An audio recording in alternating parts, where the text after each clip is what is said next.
Joined by head coach Bryan Fetzer. Coach, you're coming off of a solid performance in Kentucky last week against some really strong competition.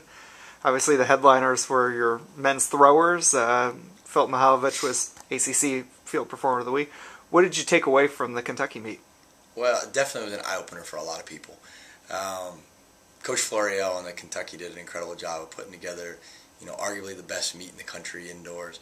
It was a kind of an indoor national championship preview.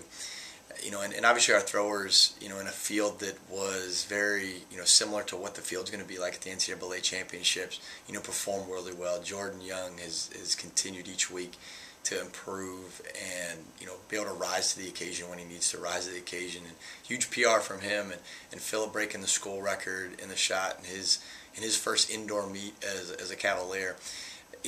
Those things are very exciting. It's very exciting to kind of see their progression, those two compete really well together. And from a training environment, if you're a thrower, you can't ask for anything better than the throws group that we currently have. The rest of the team, breaking the school record in the 4x4, definitely a great accomplishment. Anytime we can put something down of Paul Orang's, that he's considered one of the greatest track and field athletes in collegiate history.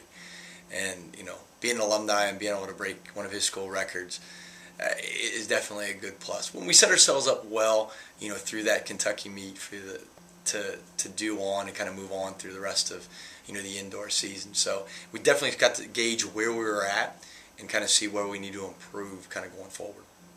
This week you send not the whole team, but some specific groups to Boston for the John Thomas Terrier Classic. What are you hoping to see in Boston, and what are you expecting to see other than a lot of snow on the ground? Yeah, hopefully the snow I get to see is a little reduced than what it currently is. But having lived in Boston before, I kind of aware of that. And the facility at BU is a fantastic facility. I think it's one of the most underrated facilities in the country. Very similar to Arkansas for the Tyson track that they have down in Arkansas. And, you can get some great performances. And really what we're doing the next 2 weeks is really for a benefit of the student athletes that we have in our team.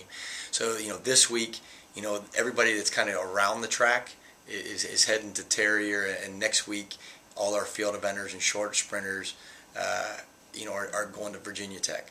So, we're looking to try to knock out some good 200-meter times, to get run some fast 8s, some fast miles, fast 3Ks and 5Ks, and that's kind of what the mission of the meet is. It's a unique format. Friday night is just women, and on Saturday is just men. So it kind of makes it for a pretty exciting environment for those genders, just to kind of have the show all to themselves. Morgan Kelly, who's a Harvard graduate, gets to go back to her former home, area and get to compete, and she's run really well there in the past. So we're really excited about the opportunity, for this upcoming weekend to get after it up in Boston and hopefully be able to get back after what they call it, the snow calypse or whatever they were trying to deem it as. But we're real excited. It's going to be fun. If any alumni that are up in the New England area have a shot to get out and watch, Friday and Saturday evenings at BU, you're gonna see some good things. I think Peyton Hazard's ready to run pretty fast in the 400. I think our milers on the men's side are ready to get after it and put some times down. And I honestly wouldn't be surprised if Nathan Kiley runs something pretty special in the 8. And then on the women's side, like I said, Morgan, she's really fit, getting ready to run, and it's going to be the first time that the distance girls are really focusing on one thing. It's Kentucky. They kind of doubled back and did a kind of a mini workout inside of things. So you get to see that. Like I said, all the sprint girls are running the 200. So we're excited. And it's going to be a wahoo weekend.